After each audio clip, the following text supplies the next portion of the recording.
might have to pit with just 10 laps to go. And so they're only just going to fill you up with about 1 second of fuel or 2 seconds of fuel, because it takes about, to get 18.6 gallons or 18.4 gallons, it takes 6 seconds.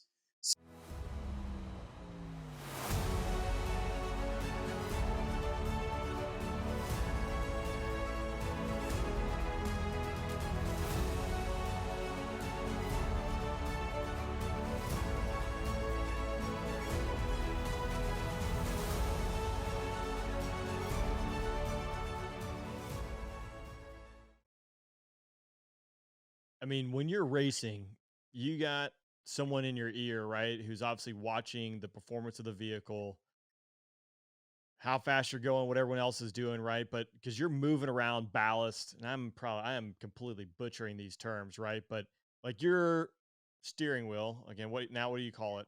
It's not just Yeah, steering you wheel. know, yeah. Yeah, okay. But I mean, it's decked out with buttons and switches because you're doing a lot of things other than just turning the vehicle and the car around the track, right? Yeah, we have a few in cockpit adjustments. We've got anti-roll bars front and rear, so we can adjust the stiffness of the front and the rear of the car. We can adjust the brake bias as well. On ovals, we can move weight from the right front tire to the left front tire, just changing the cross weight of the vehicle, and that's quite helpful. So we can make those adjustments, but as drivers, you kind of run out of those pretty quickly, because if it's not doing what you want to do, you're at the max on all those tools, just trying to get it to go better. And I mean, you're doing that. I mean, that's a constant thing as the weight, because how much fuel weight is in a car when it's topped out? That's a great question. It's 18.6 gallons. Okay. So that's a full tank. So it's heavy. I don't know how Yeah. much that weighs, but it's heavy.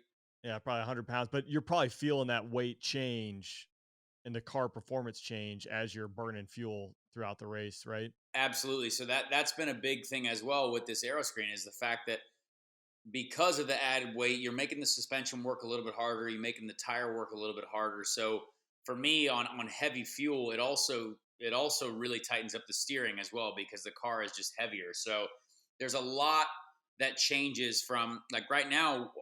Something that we're trying to work on is our speed on heavy fuel, because the car is really, really difficult to drive for me on heavy fuel load. But as we get lighter, we keep going a little bit quicker. And then by the time we get to the end of the stint, when the car is lighter, our car works much better. So we have to figure out a way to get what works when our car is a little bit lighter to also function when the suspension is taking absolute maximum load, which has been a real challenge for us, honestly. So Indy 500, like how many times will you pit to get fuel and change tires? So Indy 500, that's our longest race, 500 miles, 200 laps. It's a six stopper, 5-6 stops. So it's, our stints are roughly 30 35 laps ish, depending on tire life.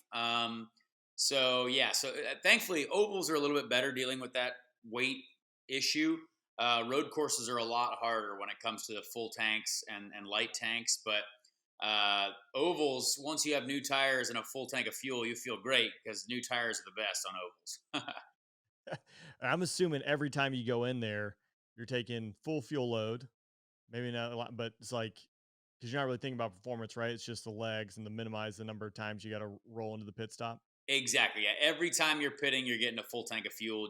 Unless it's like at the end of the race and you're trying to short fill. Like, sometimes strategically, it can work out to where you might have to pit with just 10 laps to go, and so they're only just going to fill you up with about 1 second of fuel or 2 seconds of fuel, because it takes about, to get 18.6 gallons or 18.4 gallons, it takes 6 seconds.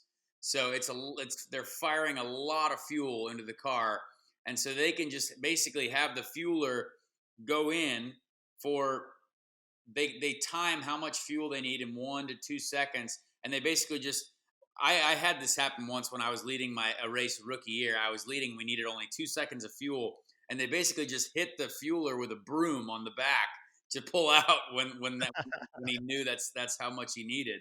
So that it can get to that type of situation as well. Yeah, just keep it simple. Yeah, keep it simple. Get the brooms out.